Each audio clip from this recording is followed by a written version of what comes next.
Jaishankar Jawaharlal Nehru stadium पहुंचे थे, जहां दक्षिण भारत समुदाय को वो संबोधित कर रहे थे। इस दौरान उन्होंने कहा कि राजधानी दिल्ली जैसी होनी चाहिए वैसी है नहीं और इस बात से उन्हें दुख है।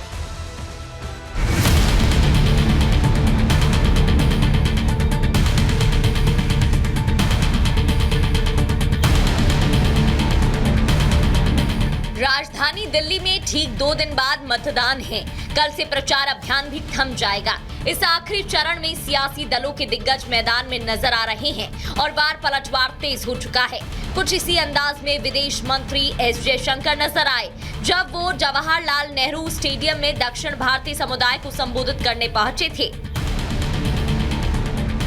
मुझे देश के बाहर जाकर शर्म आती कहने में कि भारत के राजधानी में घर नहीं मिलता, भारत के राजधानी में गैस सिलेंडर नहीं मिलता, भारत के राजधानी में जल जीवन मिशन पाइप पानी नहीं मिलता, भारत के राजधानी में आयुष्मान भारत का फायदा नहीं है। और राजधानी जो है, राजधानी पूरी दुनिया के लिए एक मैं कहूँगा रास्ता है, एक गेटवे है, जहाँ पूरी दुनिया पहले दिल्ली आती है। जो दिल्ली की छवि है वो भारत की छवि। दिल्ली की जनता को संबोधित करते हुए विदेश मंत्री एस जयशंकर ने पूर्व सीएम और आम आदमी पार्टी के मुखिया अरविंद केजरीवाल पर आरोपों की बौछार कर दी और बताया कि दिल्ली के लोगों को उनका हक नहीं मिल रहा है।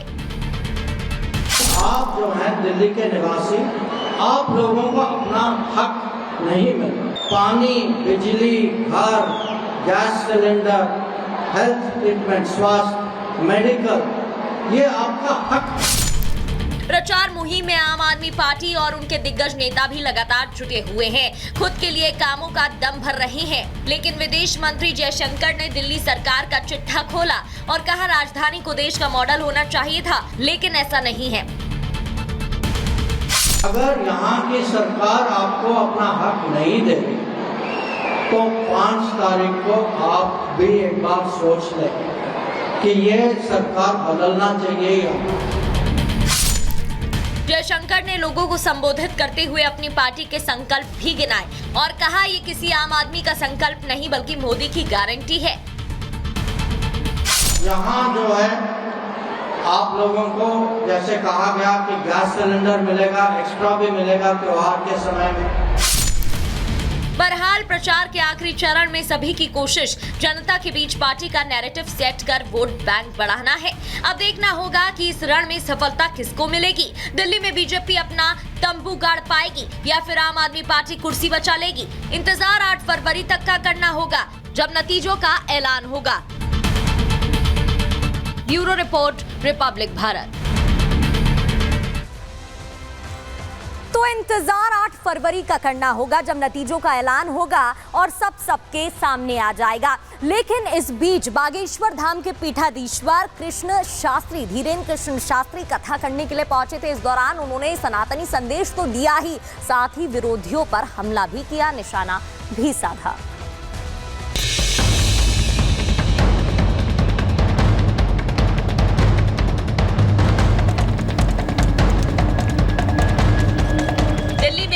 धीरेन्द्र शास्त्री का सनातनी प्रचार।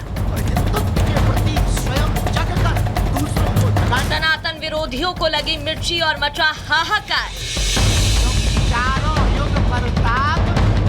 एक तरफ राजधानी के सियासी रण में जोर शोर से प्रचार जारी है, चारों तरफ से आरोपों की बौछार हो रही है, तो वहीं अब इस बीच बागेश्वर धाम के पीठाधीश्वर पंडित धीरेन्द्र कृष्ण शास्त्री की भी दिल्ली में एंट्री हो गई है।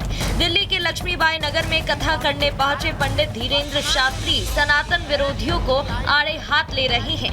वैसे तो बागेश्वर धाम के प्रमुख पंडित धीरेन्द्र शास्त्री का लक्ष्य है हिंदू राष्ट्र।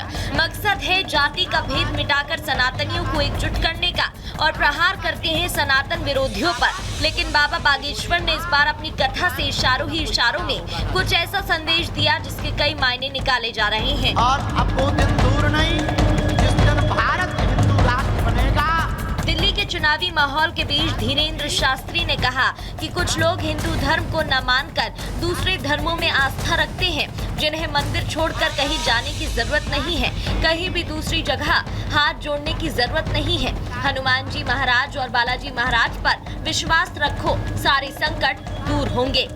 मेरे पागलों, हम परेशान इसलिए हैं कि हम कपड़े बदलते हैं, मन नहीं बदलते। हम मकान बदलते हैं, मन नहीं बदलते। हम शहर बदलते हैं, मन नहीं बदलते। हम मित्र बदलते हैं, मन नहीं बदलते। हम मंदिर बदलते हैं, मन नहीं बदलते। और कुछ ठटरी के बड़े तो मंदिर छोड़कर मस्जिद में घुस जाते। हाँ, वो वहां पर भी हाथ जोड़ लेते हैं। भैया, मंदिर बदलने से तुम्हें कृपा नहीं होगी, मन बदलने से तुम्हारे ऊपर कृपा होगी। वैसे तो पंडित धीरेन्द्र शास्त्री हमेशा से ही सनातनी झंडा अपने हाथों में लेकर चलते हैं, सनातन विरोधियों पर हमलावर रहते हैं, लेकिन इस बार चुनावी माहौल के बीच बाबा के बयान की चर्चा जोरों पर है। की एक बड़ी प्रॉब्लम होती है, उन्हें और कोई टेंशन नहीं होती, एक ही टेंशन होती है, कहूं कुर्सी ना खिसक जाए। आओ आओ, जितने भी नेता मिलेंगे उनकी एक ही टेंशन, अधिकारी की और कोई टेंशन नहीं, एक ही टेंशन है, डिमोशन ना हो जाए।